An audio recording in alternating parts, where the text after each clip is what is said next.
नमस्कार साथियों, मैं हूं सचिन कुमार निगम। एक बार फिर आपका स्वागत है लेट्स के एक्टिविटी पर। दोस्तों मैं यहां पर आपको करा रहा हूं इतिहास के जो है टॉपिक वाइज टॉपिक करा रहा हूं। मैंने आपको अभी तक जो कराया है वो इतिहास के स्रोत से आपके टॉपिक करा दिए हैं। तो दोस्तों आज मैं यहां पर लेकर के उससे आगे बढ़ते हैं, क्योंकि मैंने अब तक आपको यहाँ पर जो कराया है इतिहास के स्रोत से, जिसमें मैंने आपको ब्राह्मण साहित्य करा दिया है। उसके बाद में आपको मैंने ब्राह्मण साहित्य कराया, आपका पुरातात्विक करा दिया है उसमें आपका, और उसके बाद में विदेशी विवरण है, बौद्ध धर्म और जैन धर्म। इसके बाद में जो आज का टॉपिक आपका होता है, ये आपका जो टॉपिक आज का होगा ये होगा आपका सिंधु सभ्यता।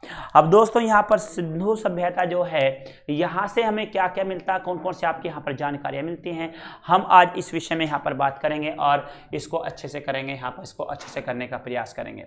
दोस्तों ये एक ऐसी सभ्यता, मैं आपको जो बता रहा हूँ कि मैंने जो आपको अभी तक कराया है यहाँ पर वो ये सब करा दिया है कि जो आप देखते हैं जैसे हमें जानकारी कहाँ से मिलती है इतिहास की। अब ये सब जो हम पढ़ते हैं यहाँ पर, ये सभी ना कहीं इतिहास को जानने के स्रोत होते हैं। अब यहाँ पर ये भी जो आपका है सिंधु घाटी की सभ्यता, ये भी एक ऐसा स्रोत है जहाँ से बहुत सारी जानकारी आपको मिलती है। अब ये कौन सी जानकारी आपको देने वाला है, आपको वेदों से, और कहा जाता है कि वेद बहुत प्राचीन है, लेकिन ये है जानकारी उससे भी कहीं आगे की देने वाला है, क्योंकि वेदों का जो संकलन आप मानते हैं या उनकी जो रचना मानते हैं तो लगभग जो है पहली ईस्वी के आसपास में माना जाता है, या वैदिक काल में माना जाता है, यानी कि 1500 ईसा पूर्व से लेकर के ईस्वी तक माना जाता है। अब यहाँ पर बात की जाए तो देखा जाए तो यह सभ्यता आपकी उससे भी पहले है, यानी कि आप देख सकते हैं ये सभ्यता ईसा से 225 यानी कि 2500 ईसा पूर्व से पहले के आसपास का मामला है। यानी कि इस समय को अगर देखें तो 4500 वर्षों की हम यहाँ पर बात करते हैं। अब यहाँ पर हम एक लंबी चर्चा, एक लंबा यहाँ पर हम विषय को लेकर के यहाँ पर उपस्थित हुए हैं। आपको प्रतिदिन मैं यहाँ पर क्लास दे रहा हूँ, जिसमें आज का टॉपिक आपका होगा सिंधु घाटी की सभ्यता, या हड़प्पा सभ्यता भी आप इसे कह सकते हैं। चलिएगा इसी के साथ में बढ़ते हैं आगे, आपको बहुत सारी शुभकामनाओं के साथ में ये जगह शुरुआत करते हैं। सिंधु घाटी की सभ्यता के बारे में यहाँ पर आप पढ़ते हैं दोस्तों, तो लीजिएगा यहाँ पर पूर्व हड़प्पा काल आपका जो रहा है वो 3300 से आपका 2500 ईसा पूर्व तक रहा है। यानी कि अगर आप देखें तो हड़प्पा जो पूर्व हड़प्पा काल है आपका वो 3300 से लेकर के 2500 ईसा पूर्व तक रहा आपका, और परिपक्व काल जो है आपका 2600 से 1900 ईसा पूर्व तक रहा, ठीक है, रहा आपका। और उसका बाद में का जो समय रखा गया 1900 से 1300 ईसा पूर्व रख दिया गया। विश्व की प्राचीन नदी घाटी सभ्यता में से एक प्रमुख सभ्यता है। अब देखेगा, अगर देखा जाए तो सिंधु सभ्यता का जो समय दिया गया है, परफेक्ट समय की अगर हम यहाँ पर बात करते हैं तो आप ये पाएंगे कि यह सभ्यता आपकी 2350 ईसा पूर्व से लेकर के 1750 ईसा पूर्व तक यह आपकी मानी गई है, ठीक है। ये आपकी परफेक्ट सभ्यता है आपकी, जो आपकी यहाँ पर मानी गई है, और ये आपके लिए बेहद यहाँ पर खास जानकारी में से मैं आपको एक दे रहा हूँ, ठीक है। हालांकि कुछ विद्वानों का यहाँ पर ये भी मत है,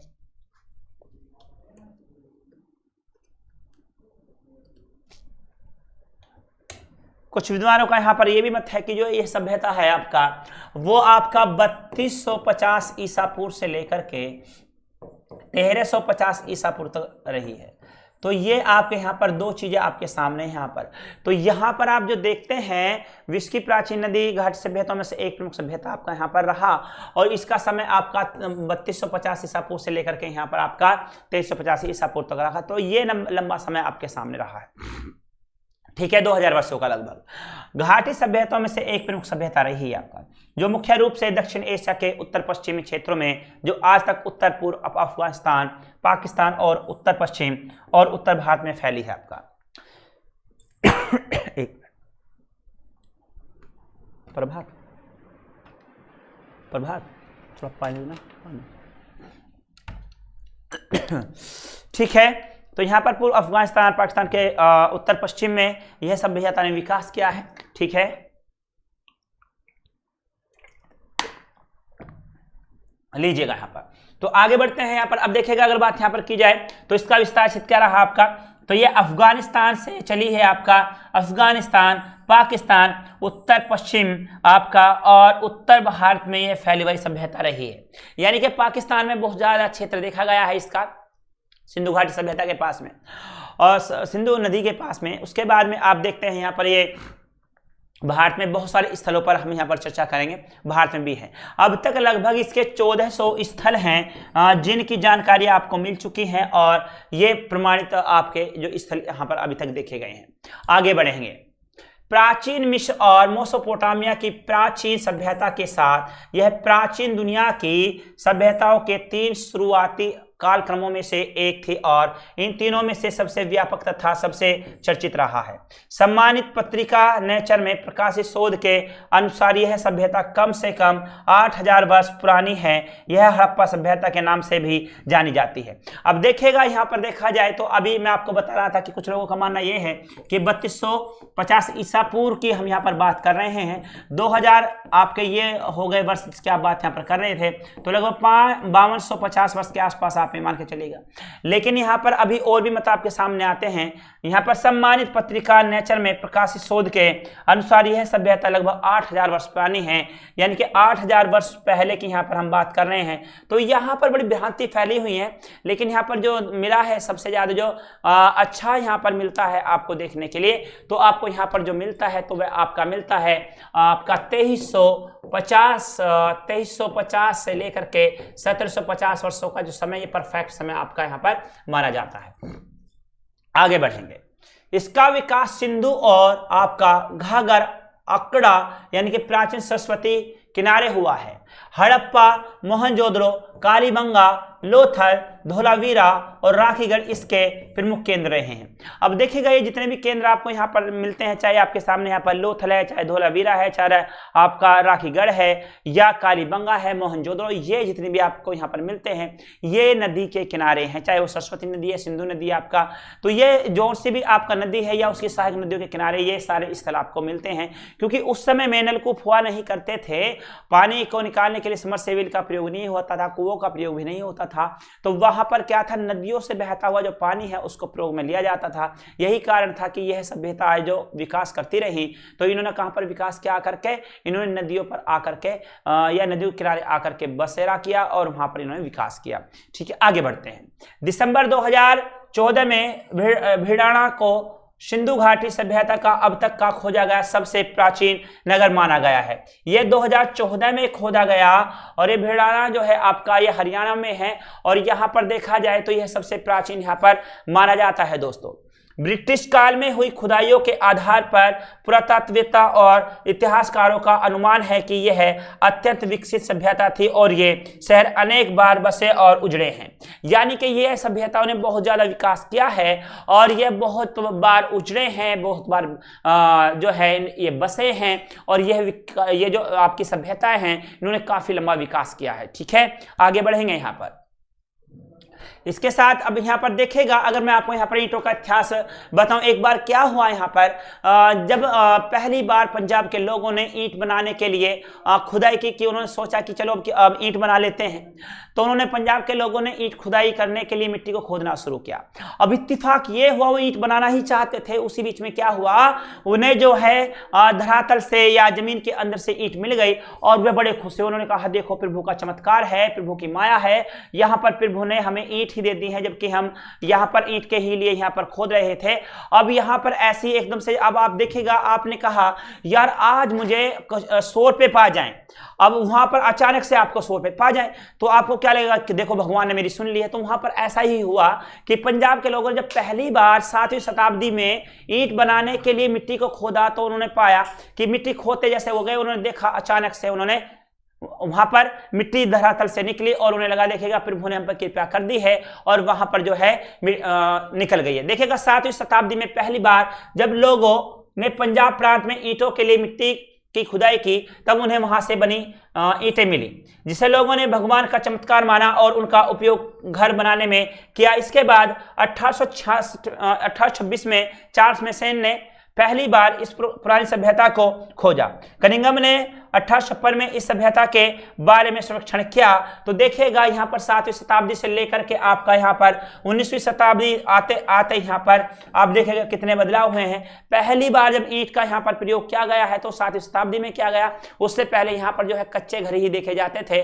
और अगर आप जाए देखेगा यहाँ पर 7वीं शताब्दी में जाइएगा, आप यहाँ से 1300 से आप 1400 वर्ष पूर्व चले जाइएगा, ठीक है, आप क्या पाएंगे कि यहाँ पर सभी लोग क्या काम रहते, मिट्टी के मकानों में रहते थे, या फिर यहाँ पर जो रहते पत्थरों के मकानों में रहा करते थे, या लकड़ियों के मकानों में रहा करते थे, लेकिन ईंटों के मकानों में नहीं रहा करते थे। अब जैसे यहाँ पर पंजाब वासियों ने ईंटों को निकाला तो पता चलता है कि अब से 5000 साल पुरानी जो सभ्यताएं हैं वो ईंट बना करके जो है घरों में रहती थी। अब ये ईंट बनाई कैसे जाती थी, अब देखिएगा ये जो ईंट आपके पास में ये जो प्रारूप आप यहाँ पर देख रहे हैं, ये आज का वर्तमान ईंट का प्रारूप है और ईंट है।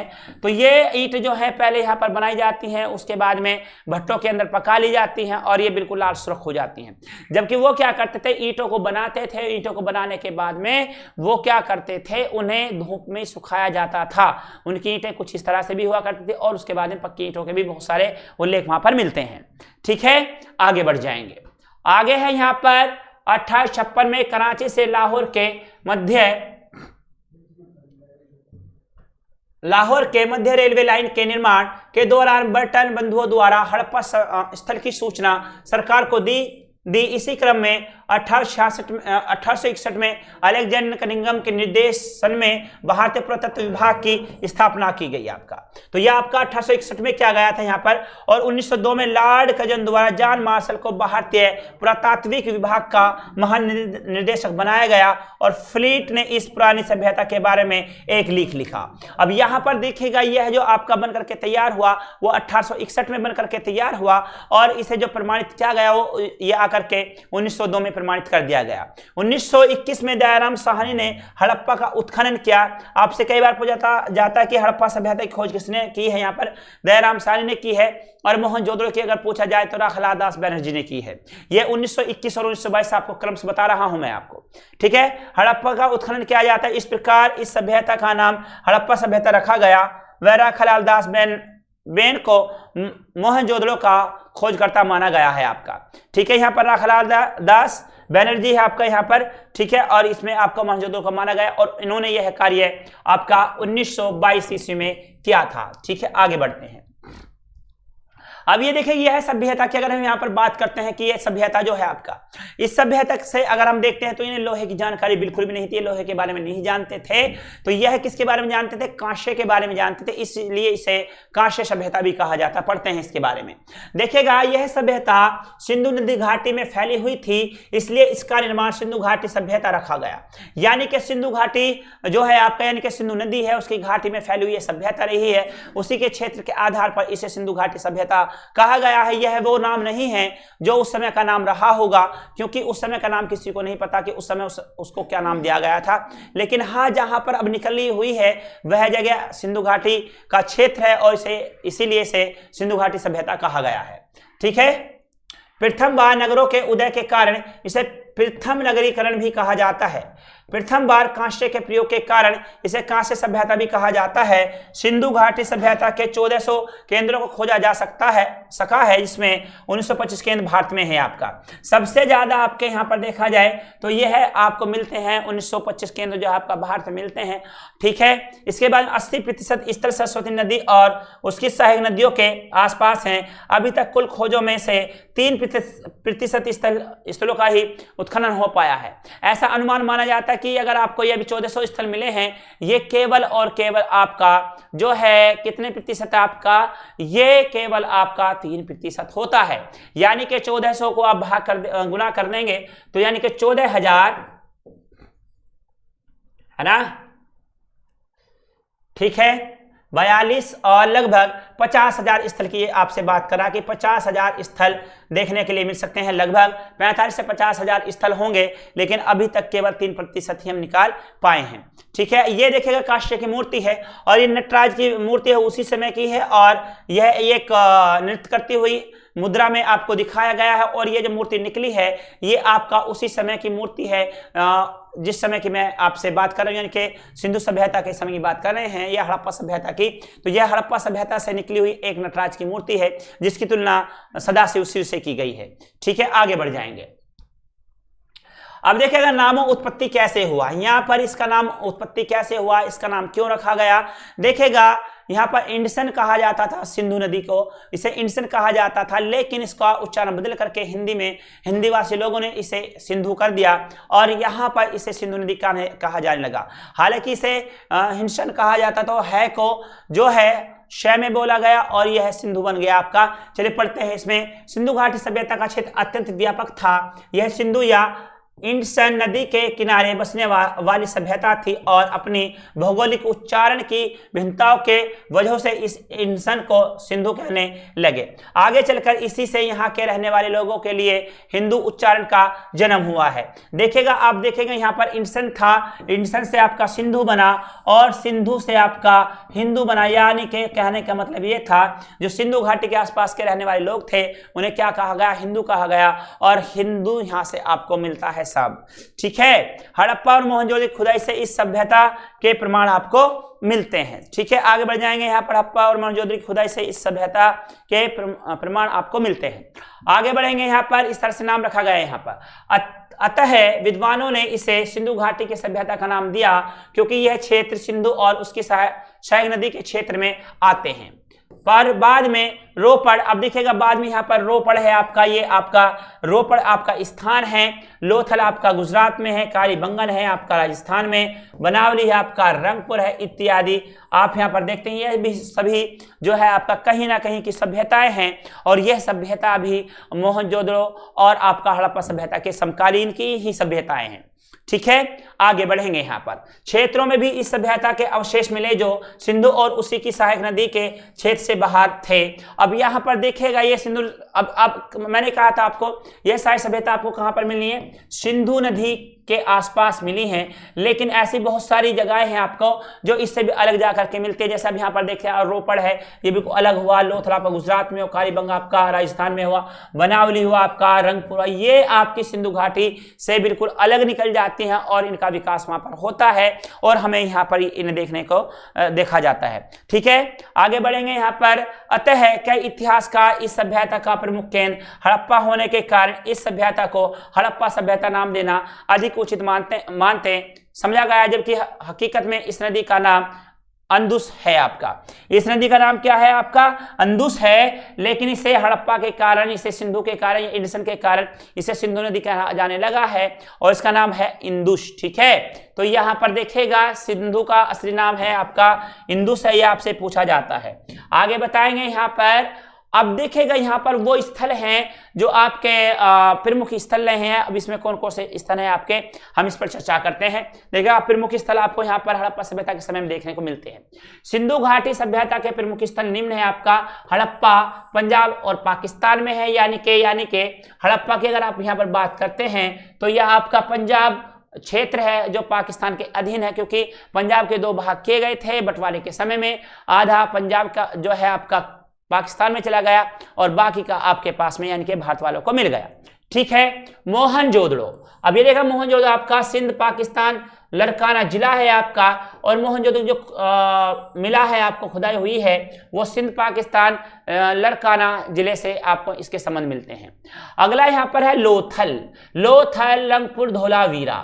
अभी देखा लोथल है आपका, रंगपुर है और आपका धोलावीरा है। ये क्षेत्र अगर देखा जाए उस क्षेत्र से ही रिलेट करता है जहां की हम बात कर रहे हैं, और ये उस तरफ से होता हुआ पाकिस्तान से होता हुआ हरियाणा राजस्थान से आपका गुजरात तरफ के आपको दिखाई देता है।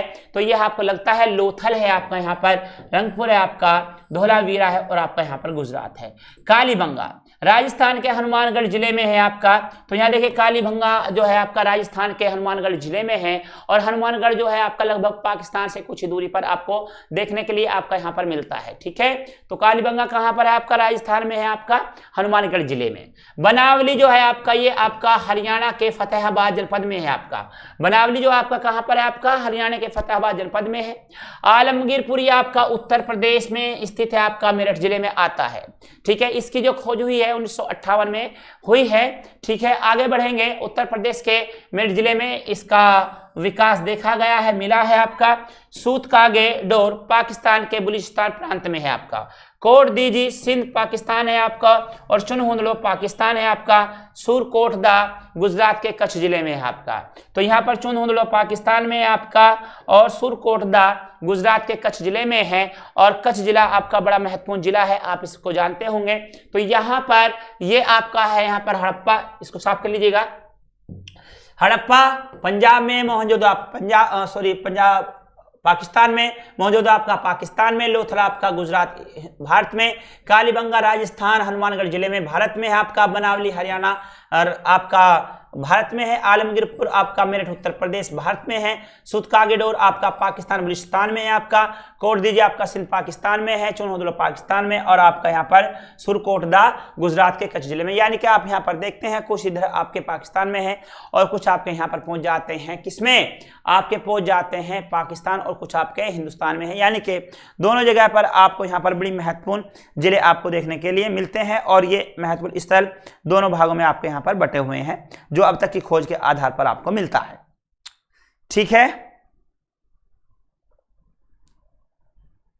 आगे चलते हैं, आगे बढ़ेंगे यहां पर, और देखिए भारत में स्थलों की बात यहां पर करेंगे। भारत में कौन कौन से स्थल हैं, कौन कौन से महत्वपूर्ण हैं, सबकी यहां पर बात करेंगे। कौन कौन से जिले में इन्हें देखा गया है, और यहां पर किसको आपको मैं बता रहा हूं। ठीक है, तो सबसे पहले आप यहां पर देख लीजिएगा, भारत के विभिन्न राज्यों में सिंधु घाटी सभ्यता के निम्न शहर हैं आपके।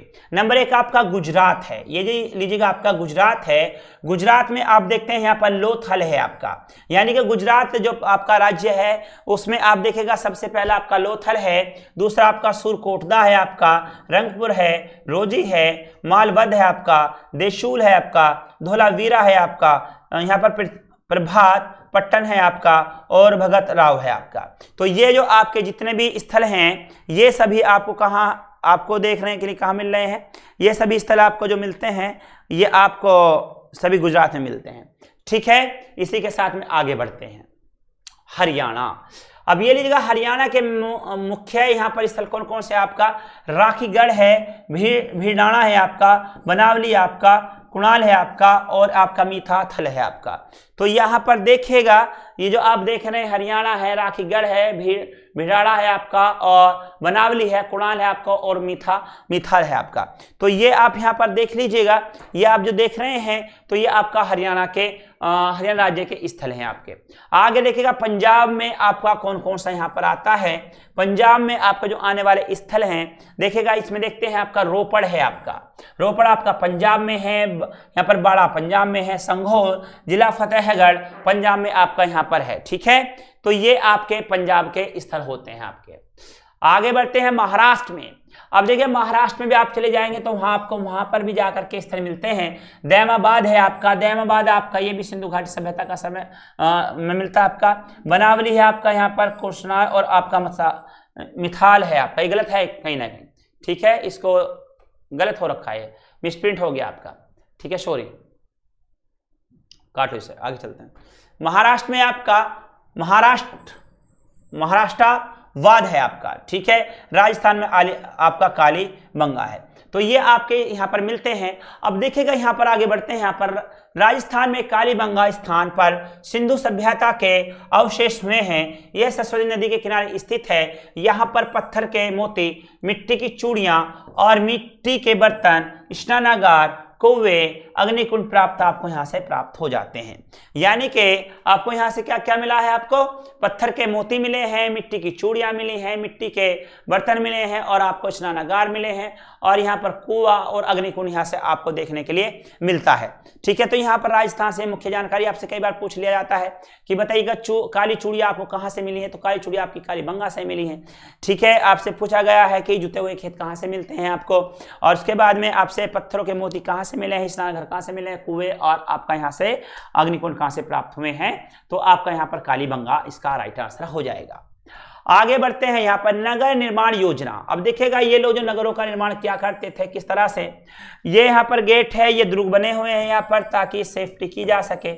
यानी कि यहाँ पर दुश्मन हमला करे तो यहाँ पर अपना बचाव कैसे किया जा सकता है, तो यहाँ पर जो होता था, यहाँ पर होता था आपका दुर्ग बने हुए होते थे। इस सभ्यता की सबसे विशेष बात थी कि यहाँ विकसित नगर निर्माण योजना है आपका। हड़प्पा तथा मोहनजोदड़ो दोनों नगरों के अपने दुर्ग थे जहां शासक वर्ग का परिवार रहता था। यानी कि यहाँ पर देखेगा इस सभ्यता की सबसे विशेष बात थी कि यह विकसित नगर निर्माण होता था। यानी कि यह विकसित नगर थे, यहाँ पर पक्की नालियां मिली हैं, पक्के घर बने मिले हैं और दरवाजे जो हैं और खिड़कियां जो हैं यानी कि घर के दरवाजे दोनों रास्तों पर आपको मिलते थे, ये भी आपने यहाँ देखा होगा। और इसके बाद में यहाँ पर जो है ना दोनों नगरों ने अपने दुर्ग बनाए हुए थे और वे दुर्ग इसलिए थे कि शासक वर्ग का जो परिवार है उसमें आराम से रह सके और उनकी सुरक्षा बनी रहे। ठीक है, यहाँ देखेगा हड़प्पा तथा मोहनजोदड़ो दोनों नगरों के अपने दुर्ग थे जहां शासक वर्ग का परिवार रहता था। प्रत्येक नगर में दुर्ग के बाहर एक उससे निम्न स्तर का शहर था जहां ईंटों के मकानों में सामान्य लोग रहते थे। इन नगर भवनों के बारे में विशेष बात यह थी कि ये जाल की तरह विन्यस्त थे आप। ठीक है, आगे बढ़ते हैं। यानी सड़कें एक दूसरे को समकोण पर काटती थीं और नगर अनेक यहाँ पर आयताकार खंडों में विभक्त हो जाता था। ये बात सभी सिंधु बस्तियों पर लागू होती थी, चाहे वे छोटी हो या बड़ी हो। आपने अगर ये देखा हो तो ये आमेर का किला कुछ इस तरह दिखाई देता है आपका। अगर आप राजस्थान गए हैं तो ये आमेर का किला कि मैं आपको यहाँ पर पिक्चर दिखा रहा हूँ, आप देख रहे होंगे। आगे बढ़ते हैं। यहाँ पर हड़प्पा तथा मोहनजोदड़ो के भवन बड़े होते थे। वहाँ के स्मारक इस बात के प्रमाण है कि वहाँ के शासक मजदूर जुटाने और कर संग्रह में परम कुशल थे आपका। ईंटों की बड़ी बड़ी इमारत देखकर सामान्य लोगों को भी यह लोगों का कि ये शासक कितने प्रतापी और प्रतिष्ठावान थे आपका। ठीक है, तो यहाँ पर देखेगा इन्होंने कुछ इस तरह की अपनी इमारत बनवाई हुई थी और ये रहा करते थे और सुरक्षा के बेहतरीन इंतजाम यहाँ पर हुआ करते थे। सबसे बड़ी बात है ये सभी जो है ना ईंटों के मकान बनाते थे, अपना पत्थरों के मकान बनाया करते थे और यहाँ पर पानी के लिए जलाशय की व्यवस्था भी थी और यहाँ पर स्नानागार भी हुआ करते थे। यानी कि इनके पास में अपने स्विमिंग पूल भी हुआ करते थे। मैं अभी आपको एक स्विमिंग पूल दिखाऊंगा उस समय का, जो अब से 5000 साल पुराना लगभग आपको देखने के लिए मिलता है। यह है आपका यहाँ पर उस समय का स्विमिंग पूल है जो हड़प्पा सभ्यता का है, लगभग 5000 साल पुराना है। चलिए पढ़ते हैं इसके बारे में। मोहनजोदड़ो का अब तक का सबसे प्रसिद्ध स्थल विशाल सार्वजनिक स्नानागार जिसका जलाशय दुर्ग के टीले में है, यह ईंटों के स्थापत्य का एक सुंदर उदाहरण है आपका। अब देखिए स्नानागार है, आप तो पैसे दे करके जाते हो नहाने के लिए, कहाँ स्विमिंग पूल में। मैं तो आज तक नहाया भी नहीं स्विमिंग पूल में, कमाल की बात देखेगा। लेकिन आप जाएंगे 5000 वर्ष पुरानी अगर आप बात करते तो वो लोग भी स्विमिंग पूल में नहाया करते थे। तो आप सोचिएगा वो लोग कितने आगे रहे होंगे और उन्होंने क्या क्या और यहाँ पर विकास क्या होगा। ये तो हमें जमीन के अंदर से जो निकाल करके दे दिया गया वो हमारे सामने है, लेकिन इससे बहुत सारी जानकारियां जिनकी जानकारियां हमें अभी है भी नहीं, उन्होंने कितना विकास किया होगा। यानी कि वो नहाने के तौर पर इस तरह के सार्वजनिक स्थलों का प्रयोग क्या करते थे, मिट्टी के इस तरह के उनके मकान बने हुए थे और अगर उसके ईंटों के बने हुए थे। कहा जाता है जब ये सभ्यता खोदी गई तो वहां पर इतनी ईंटें थी कि 100 किलोमीटर लंबा एक रास्ता तैयार किया जा सकता था उन ईंटों से, लेकिन लोगों ने उन्हें आगे चल करके उन्हें धीरे धीरे ढोना शुरू कर दिया और वहां से काफी ईंटों को हटा लिया गया। यह स्नानागार जो है आपका 11.88 मीटर लंबा है, 7.01 मीटर चौड़ा है और 2.43 मीटर ये गहरा है।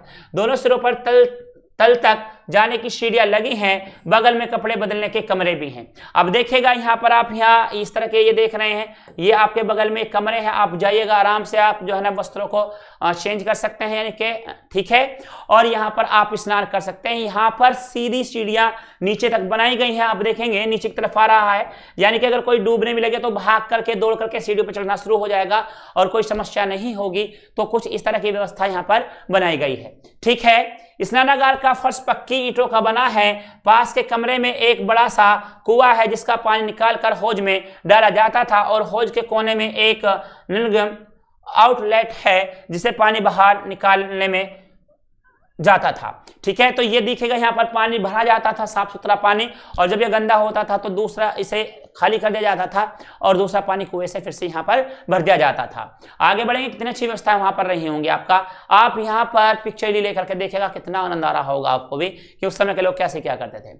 आगे है हड़प्पा संस्कृति के नगरों में ईंट का इस्तेमाल एक विशेष बात है, क्योंकि इसी समय के मिस्र के भवनों में धूप में सूखी ईंटों का ही प्रयोग हुआ था।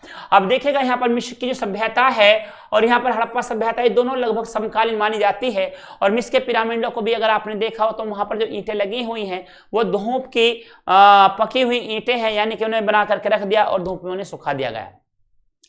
ठीक है, समकालीन मेसोपोटामिया में पक्की ईंटों का प्रयोग मिलता तो है, पर इतने बड़े पैमाने पर नहीं जितना सिंधु घाटी सभ्यता में है। मोहनजोदड़ो की जल निकास प्रणाली अद्भुत थी। लगभग हर नगर के हर छोटे या बड़े मकान में प्रांगण और स्नानागार होता था। कालीबंगा के अनेक घरों में अपने अपने कुएं थे, यानी कि सब लोग वहां पर अपने अपने कुएं बनाए हुए थे, अपने अपने पास में, अपने आंगन में, अपने घरों में, और स्नानागार भी उन्होंने अपने अलग बनाए हुए थे।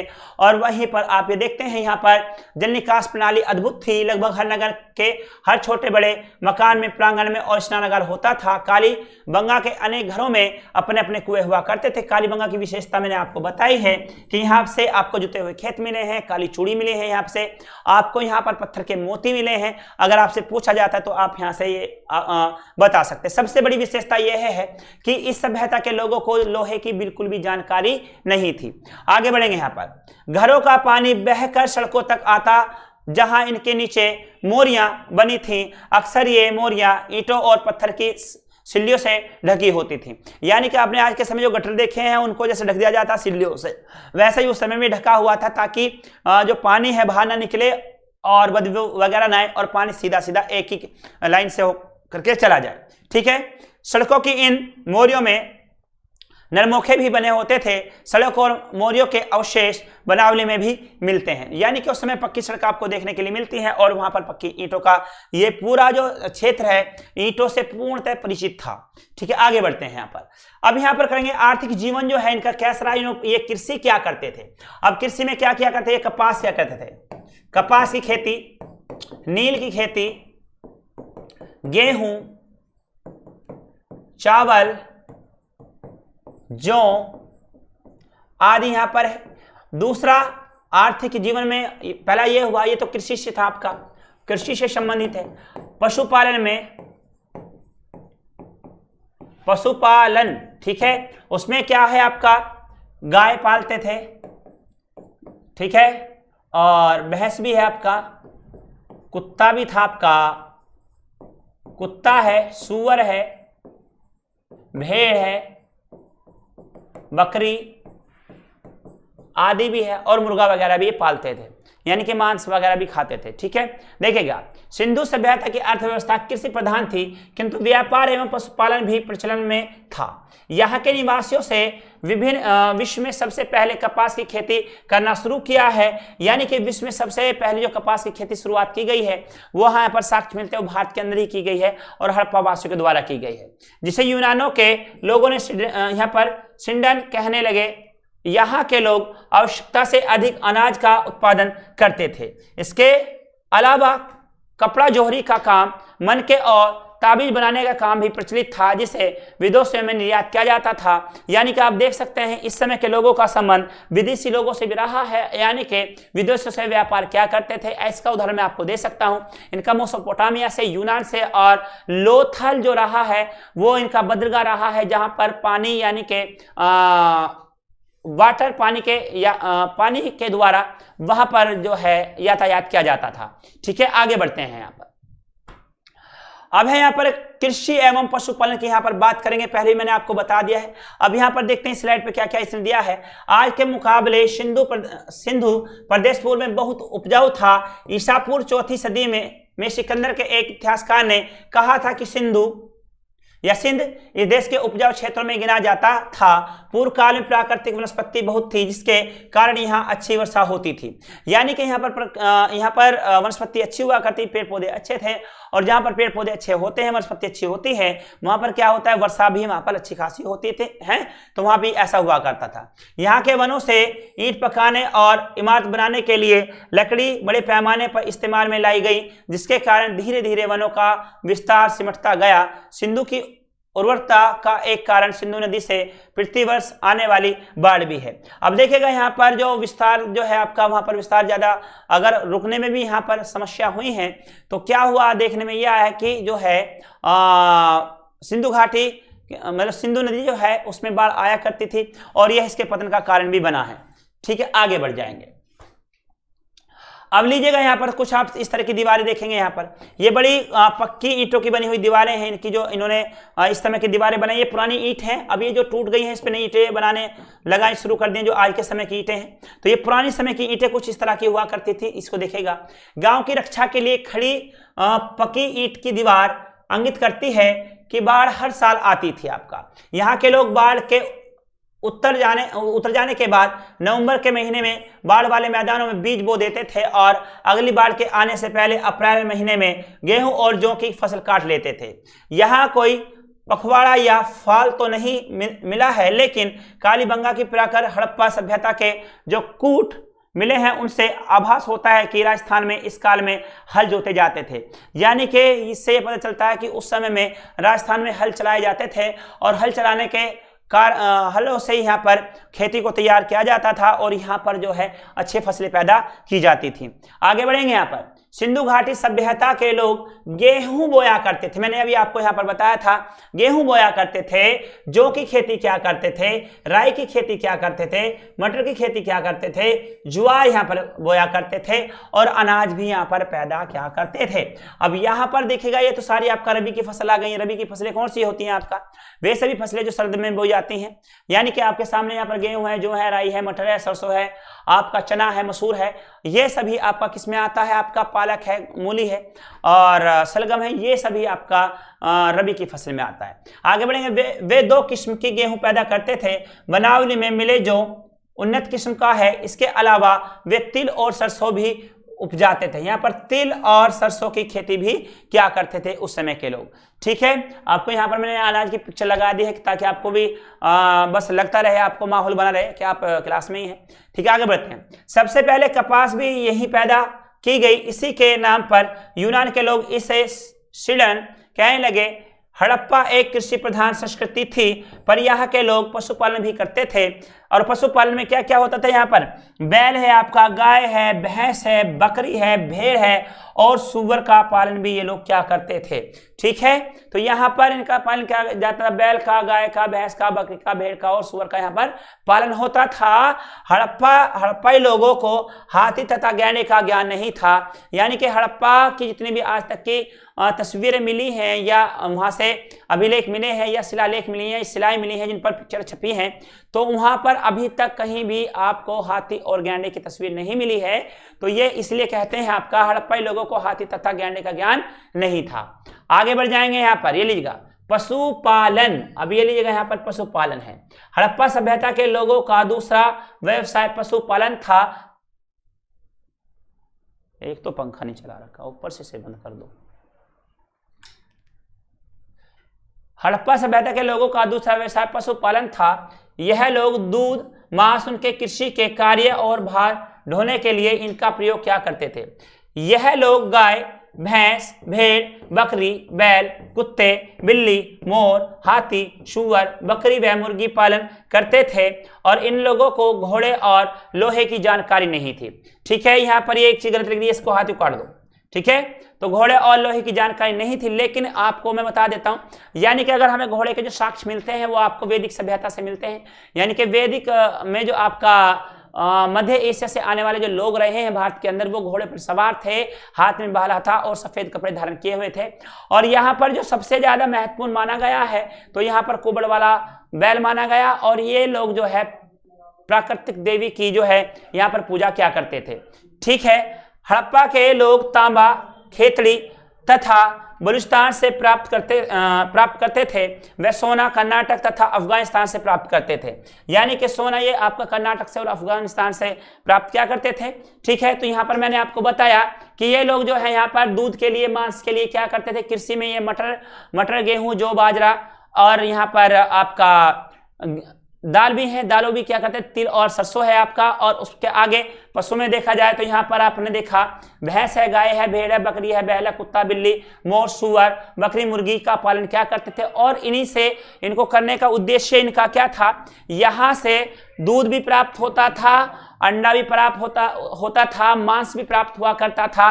और इसके साथ साथ में इनके लिए मनोरंजन की अगर मैं बात बता दूं तो मनोरंजन के तौर पर यह है मुर्गियों की लड़ाई कराया करते थे, यानी कि मुर्गों को आपस में लड़वाते थे और उससे मनोरंजन क्या करते थे, ऐसा इनके लिए मनोरंजन का साधन भी हुआ करते थे और खाने पर भी ये प्रयोग क्या करते थे।